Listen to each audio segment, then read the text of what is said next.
Shalom Bapak Ibu, Saudara-saudari, adik-adik yang sangat dikasihi oleh Tuhan Yesus. Nas yang akan kita renungkan kali ini adalah dari Yohanes 3 ayat 22 sampai 36. Adapun tema yang akan kita renungkan dari nas ini adalah tetap setia memberitakan Injil. Kita akan memulai renungan ini dengan membaca keseluruhan nas kita kali ini. Saya akan membacanya dari Alkitab Bahasa Indonesia versi Firman Allah yang hidup. Demikianlah firman Tuhan dari Yohanes 3 dimulai dari ayat yang ke-22. Sesudah itu Yesus bersama dengan murid-muridnya meninggalkan Yerusalem dan tinggal sebentar di Yudea serta membaptiskan orang di sana. Pada waktu itu Yohanes Pembaptis belum dipenjarakan. Ia sedang membaptiskan di Ainon dekat Salim sebab di sana banyak air. Pada suatu hari ada seseorang yang mulai berdebat dengan murid-murid Yohanes. Mereka mengatakan bahwa baptisan Yesuslah yang terbaik. Sebab itu mereka pergi kepada Yohanes dan berkata, "Guru, orang yang guru jumpai di seberang sungai Yordan, yang guru sebut Mesias, juga membaptiskan orang, dan semua orang lebih suka pergi kepadanya daripada datang ke sini kepada kita." Yohanes menjawab, "Allah yang di surga telah menentukan pekerjaan tiap-tiap orang. Pekerjaanku ialah mempersiapkan jalan bagi orang itu, supaya semua orang akan mengikut Dia. Kalian sendiri tahu, aku berkata dengan tegas bahwa aku ini bukan Mesias. Aku hanya mempersiapkan jalan baginya, lain tidak. Tentu saja orang pergi kepada yang paling utama. Pengantin perempuan akan pergi ke tempat pengantin laki-laki. Sahabat-sahabat pengantin laki-laki akan turut bergembira bersama dengan dia. Aku adalah sahabat pengantin laki-laki itu, dan aku gembira sekali melihat dia berhasil. Ia harus makin besar dan aku makin kecil. Ia datang dari surga dan lebih besar daripada siapapun juga. Aku ini berasal dari dunia, dan pengetahuanku hanya terbatas pada hal-hal yang ada di dunia ini. Ia memberitahukan yang telah dilihat dan didengarnya, tetapi betapa sedikit orang yang percaya akan apa yang dikatakannya. Mereka yang percaya kepadanya tahu bahwa Allah adalah sumber kebenaran, karena Dia yang diutus Allah menyampaikan firman Allah, karena Roh Allah dikaruniakan kepadanya tanpa batas. Allah Bapa mengasihi orang ini, sebab ia adalah anaknya, dan Allah telah memberikan kepadanya segala sesuatu yang ada, dan semua yang percaya bahwa ia, anak Allah, berkuasa menyelamatkan mereka, memperoleh hidup yang kekal. Mereka yang tidak percaya dan tidak taat kepadanya tidak akan melihat surga, melainkan murka Allah tinggal di atas mereka. Demikianlah firman Tuhan. Haleluya. Amin. Siapa sajakah yang ada di dalam nas ini? 1. Yesus. 2. Murid-murid Yesus. 3. Orang-orang yang dibaptis oleh murid-murid Yesus. 4. Yohanes Pembaptis. 5. Murid-murid Yohanes Pembaptis. 6. Orang-orang yang dibaptis oleh Yohanes Pembaptis. 7. Seseorang yang berbicara dengan murid-murid Yohanes Pembaptis. Apa sajakah yang dilakukan oleh mereka ini? Yesus tidak membaptis. Kita tahu itu dari Yohanes 4 ayat 2. Murid-murid Yesus membaptis. Orang-orang itu dibaptis oleh murid-murid Yesus. Yohanes Pembaptis membaptis. Murid-murid Yohanes Pembaptis berbicara dengan seseorang itu mengenai pembaptisan yang benar, dan orang-orang itu dibaptis oleh Yohanes Pembaptis. Dari membaca nas kita ini tadi dan mengetahui pelaku-pelaku di dalam nas ini dan mengetahui apa yang dikerjakan atau terjadi pada pelaku-pelaku di nas ini, kita mengetahui bahwa nas ini salah satu fokus utamanya adalah baptisan, pembaptisan. Namun tema kita kali ini adalah tentang penginjilan. Pertanyaannya adalah bagaimana kita menghubungkan antara penginjilan dan pembaptisan. Untuk itu, mari kita runut jalan menuju ke pembaptisan ini. Dari Yohanes 3 ayat 16 dan 17. Karena Allah sangat mengasihi isi dunia ini, sehingga diberikannya anaknya yang tunggal, supaya setiap orang yang percaya kepadanya tidak akan binasa, melainkan beroleh hidup yang kekal. Allah mengutus anaknya ke dalam dunia ini bukan untuk menghukum dunia, melainkan untuk menyelamatkannya.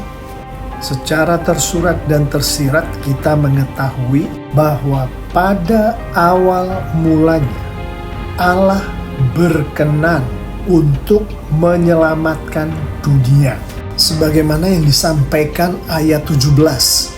Kemudian Allah memberikan anaknya yang tunggal. Allah mengutus anaknya ke dalam dunia ini. Dari konteks Alkitab kita mengetahui bahwa anaknya yang tunggal ini adalah Tuhan Yesus Kristus. Pemberian dan pengutusan anaknya yang tunggal ini ke dunia ada di ayat 16 dan 17. Selanjutnya Allah menyampaikan kabar baik atau Injil supaya setiap orang yang percaya kepadanya, artinya percaya kepada Injil, percaya kepada Kristus, tidak akan binasa melainkan beroleh hidup yang kekal. Selanjutnya dari Yohanes 3 ayat 21 dan 22. Tetapi mereka yang berbuat benar datang kepada terang dengan gembira, agar tiap-tiap orang dapat melihat bahwa mereka melakukan kehendak Allah. Sesudah itu Yesus bersama dengan murid-muridnya meninggalkan Yerusalem dan tinggal sebentar di Yudea serta membaptiskan orang di sana. Secara tersurat dan tersirat kita mengetahui setelah kabar baik, setelah Injil itu disampaikan oleh Allah, disampaikan oleh Kristus melalui Roh Kudus-Nya. Roh Kudus itu bekerja di hati orang-orang yang dipanggil oleh Tuhan Allah. Untuk orang-orang itu percaya kepada Injil, percaya kepada Kristus. Sebagaimana di ayat 21, baru setelah mereka dipanggil untuk percaya, mereka dibaptiskan. Secara sederhananya, jalan ke pembaptisan itu adalah dimulai dari Tuhan Allah Bapa di surga, kemudian ke Tuhan Yesus Kristus saat Ia di dunia, kemudian dengan kuasa yang dari Roh Kudus Tuhan sampai ke murid-murid Yesus yang kemudian membaptiskan. Pembaptisan oleh murid-murid Yesus ini adalah baptisan orang percaya. Secara lengkapnya adalah dimulai dari Tuhan Allah Bapa di surga yang menyampaikan kabar baik atau Injil itu. Sebagaimana di ayat 16 dan 17, kemudian Tuhan Yesus Kristus saat Ia di dunia menyampaikan kabar baik atau Injil sebagaimana ayat 11 sampai 21. Kemudian dengan kekuatan dari Roh Kudus sampailah kabar baik itu disampaikan oleh murid-murid Yesus kepada orang-orang yang sudah dipersiapkan dan dipanggil oleh Tuhan. Kemudian setelah orang-orang itu percaya kepada Tuhan, percaya kepada Kristus, percaya kepada Injil, mereka dibaptiskan, yaitu pembaptisan orang percaya. Sebagai catatan penting di sini, kabar baik adalah Injil, adalah firman Tuhan. Untuk tema kita yang mengenai penginjilan ini, mari kita renungkan lebih dalam si agen penginjilan yang paling hebat yang pernah ada di dunia ini, yaitu agen penginjilan yang dikirim langsung oleh Allah Bapa di surga, Tuhan kita. Sebagaimana kita renungkan di ayat 16 dan 17 tadi, yaitu Tuhan kita Yesus Kristus. Dari ayat 16 dan 17, kita mengetahui bahwa si agen penginjilan yang hebat ini melakukan penjangkauan dari surga menjangkau manusia yang ada di bumi, yang kemudian dilanjutkan oleh si agen penjangkauan yang hebat ini menjangkau manusia lain yang ada di bumi ini. Kemudian dari ayat 16 dan dari Yohanes 3 ayat 11 sampai 21, kita mengetahui si agen hebat ini, yaitu Tuhan Yesus Kristus, melakukan penginjilan, yaitu penginjilan sesuai dengan firman Tuhan. Yang saya maksud di sini, di dalam proses penginjilan, di dalam tanda kutip penginjilan yang secara menyeluruh itu, ada penginjilan yang adalah bagian dari penginjilan yang secara keseluruhan, di mana penginjilan yang merupakan bagian ini adalah penyampaian atau penyaksian firman Tuhan, yaitu akan Tuhan Allah Bapa di surga, yaitu akan Tuhan Yesus Kristus. Selanjutnya, dari Yohanes 3 ayat 11 sampai 21, pada saat agen yang hebat ini berbicara dengan tokoh Farisi, Nikodemus, terjadilah pengajaran. Bukan hanya pada saat itu, dari konteks Alkitab kita mengetahui bahwa si agen hebat ini, Tuhan kita Yesus Kristus, mengajar di dalam penginjilan yang secara menyeluruh tadi. Selanjutnya, dari Yohanes 3 ayat 22, pada saat Tuhan Yesus bersama-sama dengan muridnya, dari ayat ini dan dari konteks Alkitab kita mengetahui bahwa sebagai bagian dari penginjilan di dalam tanda kutip, yaitu penginjilan secara keseluruhan, Tuhan Yesus melakukan pemuritan, di mana semua ini dilakukan oleh Tuhan Yesus, si agen penginjilan yang hebat itu, sebagaimana ditunjukkan oleh ayat 16 dan juga oleh Alkitab secara keseluruhan. Tuhan Yesus melayani mereka yang Dia injili dengan penuh kasih, yaitu kasih yang datangnya dari Tuhan Allah Bapa di surga. Membaca dengan seksama Alkitab kita apa yang sudah dilakukan oleh si agen penginjilan yang super hebat ini, yaitu Tuhan kita Yesus Kristus, yaitu menjangkau, menginjili, memuridkan, melayani, mengajar. Semua itu dirangkum oleh Tuhan Yesus Kristus di dalam amanat agungnya, sebagaimana Dia firmankan sendiri kepada seluruh murid-muridnya, pengikut-pengikutnya, termasuk saya dan Anda, di dalam Matius 28 ayat 19 sampai 20.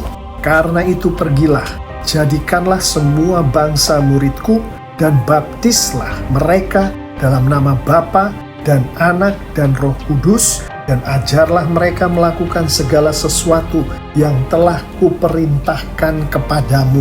Demikianlah Bapak, Ibu, Saudara-saudari, adik-adik yang sangat dikasihi oleh Tuhan Yesus. Tema penginjilan kita masuk ke dalam nas kita kali ini yang berfokus pada pembaptisan. Dan dari renungan kita ini, kita mengetahui sendiri bagaimana si super agen penginjilan ini, yaitu Tuhan kita Yesus Kristus, melakukan penginjilan secara keseluruhan di dalam tanda kutip yang baru saja kita renungkan. Sekarang mari kita tutup renungan kita kali ini. Saya akan menyampaikan beberapa poin penting untuk menutup renungan ini. Poin pertama adalah bagaimanakah penginjilan yang benar sebagaimana ditunjukkan oleh firman Tuhan yang sedang kita renungkan ini. Dari ayat 16 dan 17, kita mengetahui bahwa Tuhan Allah lah yang memberikan anaknya yang tunggal. Tuhan Allah lah yang mengutus anaknya yang tunggal ke dalam dunia. Artinya Tuhan Allah lah yang memulai seluruh proses penginjilan ini secara keseluruhannya. Mohon diperhatikan, saya menyampaikan dua macam definisi dari kata penginjilan untuk renungan kita kali ini. Penginjilan yang pertama adalah penginjilan secara keseluruhan, yaitu yang dimulai dari penjangkauan, yang di dalam penginjilan keseluruhan ini juga ada pengajaran, pemuritan, pelayanan, dan sebagainya itu. Yang kedua adalah penginjilan yang merupakan bagian dari penginjilan yang secara keseluruhan, di mana penginjilan yang merupakan bagian ini adalah penyampaian firman Tuhan-Nya itu sendiri, yaitu firman Tuhan mengenai Tuhan Allah Bapa di surga dan karya Tuhan, mengenai Tuhan Yesus Kristus dan karya Yesus. Dengan itu saya sampaikan dari ayat 16 dan 17 yang sedang kita bicarakan ini, yang secara tersurat dan tersirat menunjukkan bahwa Tuhan Allah Bapa di surgalah yang memulai seluruh proses penginjilan keseluruhan ini. Tuhan Allah Bapa di surgalah yang memberikan Injil ini, yang memberikan kabar baik ini, yang memberikan putranya yang tunggal Tuhan Yesus Kristus. Maka penginjilan yang benar itu dimulai oleh Tuhan Allah Bapa di surga dengan cara Tuhan memanggil orang-orang yang Dia kehendaki untuk menerima Injil ini. Di Yohanes 6 ayat 44, Tuhan Yesus sendiri memperjelas apa yang dimaksud di sini. Tak seorang pun dapat datang kepadaku kalau Bapa yang mengutus aku tidak membawa dia kepadaku. Salah satu penafsirannya adalah Tuhan Allah sendiri yang harus memanggil si orang yang akan diinjili itu. Bukan pendeta yang memanggil, bukan guru sekolah minggu yang memanggil, Tuhan Allah melalui Roh Kudus-Nya yang memanggil. Kemudian dari ayat 16, ayat 17, dan Yohanes 3 ayat 11 sampai 21, kita secara tersurat dan tersirat mengetahui bahwa Tuhan Yesus melalui Roh Kudus-Nya yang kemudian melakukan proses penginjilan ini selanjutnya. Matius 28 ayat 18, seluruh kuasa di surga dan di bumi sudah diserahkan kepadaku. Karena itu, dan selanjutnya, salah satu penafsirannya adalah terjadinya penginjilan yang secara menyeluruh itu adalah atas kuasa Tuhan Yesus yang diberikan oleh Tuhan Allah Bapanya di surga. Dengan kata lain, Tuhan Yesuslah melalui Roh Kudus-Nya yang melakukan penginjilan itu.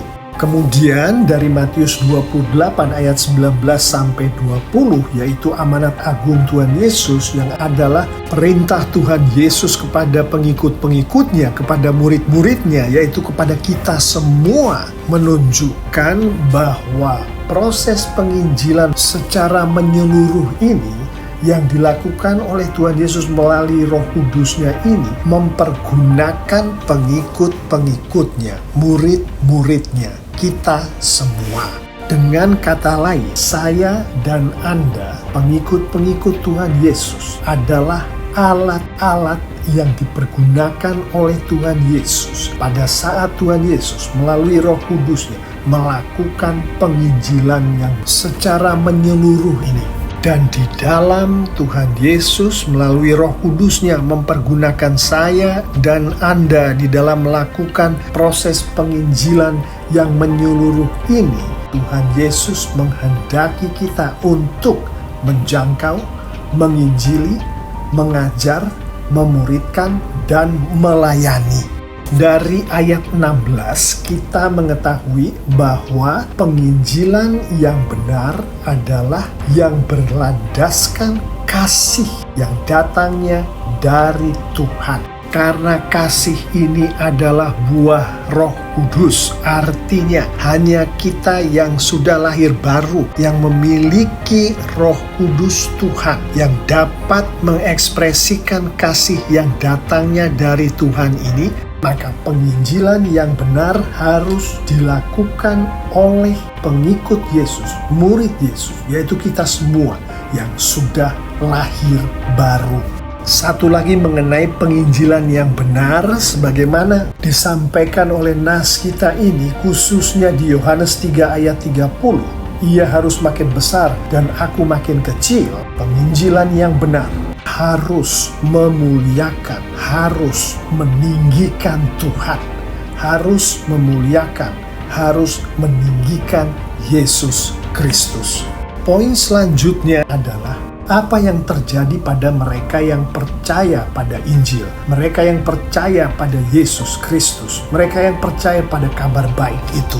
Dari Yohanes 3 ayat 36, dan semua yang percaya bahwa Ia, Anak Allah, berkuasa menyelamatkan mereka memperoleh hidup yang kekal. Secara tersurat dengan jelas firman Tuhan mengatakan, mereka yang percaya pada Injil, mereka yang percaya pada Kristus memperoleh hidup yang kekal. Bagi mereka yang tidak percaya pada Injil, sebagaimana disampaikan di ayat 36, mereka yang tidak percaya dan tidak taat kepadanya tidak akan melihat surga, melainkan murka Allah tinggal di atas mereka. Kita mengetahui secara jelas bagi mereka yang tidak percaya pada Injil, tidak percaya pada Kristus, memperoleh murka Allah.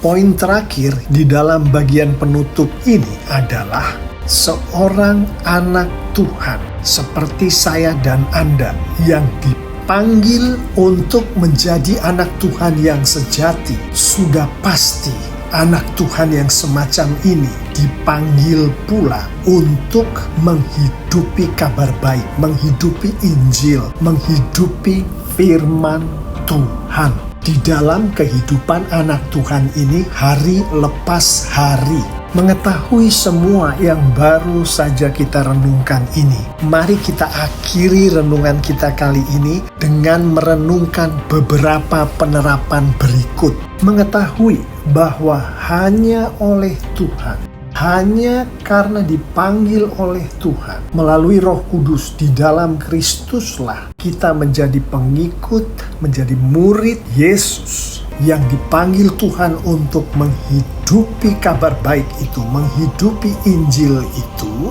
Maka penerapan pertama adalah berdoalah setiap hari dengan khusyuk, memohon bimbingan dari Roh Kudus Tuhan agar Roh Kudus membuat Yesus Kristus menjadi Tuhan dan Juru Selamat Anda. Ini bagi Anda yang belum memiliki Tuhan Yesus sebagai Tuhan dan Juru Selamat, sehingga Anda selalu memiliki Roh Kudus di dalam Anda. Dan setelah Roh Kudus itu berada di dalam Anda, dan bagi kita yang sudah memiliki Kristus sebagai Tuhan dan Juru Selamat, berdoalah setiap hari dengan khusyuk, memohon jamahan dari Roh Kudus agar Roh Kudus selalu mengkuduskan kita, sehingga Roh Kudus Tuhan yang berada di dalam kita akan selalu berkarya di dalam kehidupan kita, termasuk membuat kita semua hari lepas hari menghidupi Injil, menghidupi firman Tuhan, menghidupi kabar baik itu. Perwujudan dari penerapan pertama ini termasuk anak-anak Tuhan berdoa setiap hari dengan konsisten, berdoa atas diri sendiri, berdoa atas sesama anak Tuhan, berdoa atas mereka yang belum kenal Tuhan Yesus, untuk Roh Kudus berkenan membuat Kristus melalui Roh Kudus Kristus berkarya di dalam kehidupan kita setiap hari, termasuk anak-anak Tuhan, pengikut-pengikut Tuhan Yesus, murid-murid Tuhan Yesus, yaitu kita semua, berserah diri kepada Roh Kudus Tuhan untuk dikuduskan setiap hari dari dosa-dosa kita, termasuk mereka yang sudah didoakan tadi, berserah diri kepada Roh Kudus Tuhan untuk diperkenalkan kepada Tuhan Yesus, untuk Tuhan menyelamatkan mereka. Penerapan selanjutnya, mengetahui bahwa Tuhan melalui Roh Kudus Tuhan di dalam Kristus Yesus berkarya di dalam kehidupan kita, memakai kita untuk kemuliaan Tuhan hanya melalui kita menghidupi firman Tuhan. Maka penerapan kedua, berdoalah setiap hari dengan khusyuk, memohon bimbingan dari Roh Kudus Tuhan agar Roh Kudus membuat kita membaca, mengerti, dan melakukan firman Tuhan di dalam kehidupan kita hari lepas hari secara konsisten. Perwujudan dari penerapan kedua ini termasuk anak-anak Tuhan berdoa setiap hari dengan khusyuk secara konsisten, memohon bimbingan dari Roh Kudus agar Roh Kudus memampukan kita untuk menghidupi firman Tuhan. Termasuk anak-anak Tuhan, pengikut-pengikut Tuhan Yesus, yaitu kita semua berserah diri kepada Roh Kudus Tuhan untuk dipakai oleh Tuhan untuk menghidupi firman Tuhan, untuk dipakai oleh Tuhan untuk kita memuliakan Tuhan setiap hari dalam kehidupan kita. Firman Tuhan di Yohanes 14 ayat 15, "Jikalau kamu mengasihi aku, kamu akan menuruti segala perintahku." Jika kita mengasihi Yesus Kristus, maka kita akan selalu menuruti firman Tuhan. Itu adalah salah satu penafsiran dari ayat 15 ini. Salah satu dari firman Tuhan ini sudah kita renungkan tadi, yaitu Matius 28 ayat 19-20, yang adalah amanat agung Tuhan Yesus. Yang salah satu penafsirannya adalah Tuhan kita menghendaki kita semua untuk menghidupi penjangkauan, penginjilan, pengajaran, pemuritan, dan pelayanan di dalam kita menghidupi firman Tuhan, di dalam kita dipanggil oleh Tuhan untuk menghidupi penginjilan yang secara menyeluruh tadi. Mengetahui akan hal ini, penerapan ketiga adalah berdoalah setiap hari dengan khusyuk, memohon bimbingan dari Roh Kudus Tuhan agar Roh Kudus memampukan kita untuk menghayati dan menghidupi amanat agung Tuhan Yesus. Perwujudan dari penerapan ketiga ini termasuk anak-anak Tuhan, pengikut-pengikut Tuhan Yesus, kita semua setiap hari berdoa dengan khusyuk, memohon bimbingan dari Roh Kudus Tuhan untuk Roh Kudus Tuhan memampukan kita untuk menghayati dan melakukan amanat agung, termasuk anak-anak Tuhan berserah diri kepada Roh Kudus Tuhan untuk dipakai oleh Tuhan untuk menghidupi penjangkauan, menghidupi penginjilan, menghidupi pengajaran, menghidupi pemuritan, menghidupi pelayanan, yang semua itu adalah bagian dari Tuhan memanggil saya dan Anda, pengikut-pengikut Kristus, untuk memuliakan Tuhan, untuk menghidupi panggilan akan memberitakan kabar baik, memberitakan Injil, memberitakan Kristus dengan tetap setia. Bapak, Ibu, saudara-saudari, adik-adik yang sangat dikasihi oleh Tuhan Yesus, saya mengimani jika kita semua pengikut-pengikut Yesus, anak-anak Tuhan, dengan setia menghidupi firman Tuhan yang baru saja kita renungkan ini lengkap dengan penerapan-penerapannya, maka Tuhan kita semakin dipermuliakan dengan luar biasa. Alkitab secara tersurat dan tersirat menunjukkan anak-anak Tuhan, pengikut-pengikut Yesus yang dipakai oleh Tuhan untuk Tuhan memuliakan dirinya, termasuk yang dipakai oleh Tuhan untuk mengekspresikan panggilan Tuhan yang termasuk panggilan untuk menghidupi Injil, itu pasti semakin diberkati oleh Tuhan dengan luar biasa pula. Amin.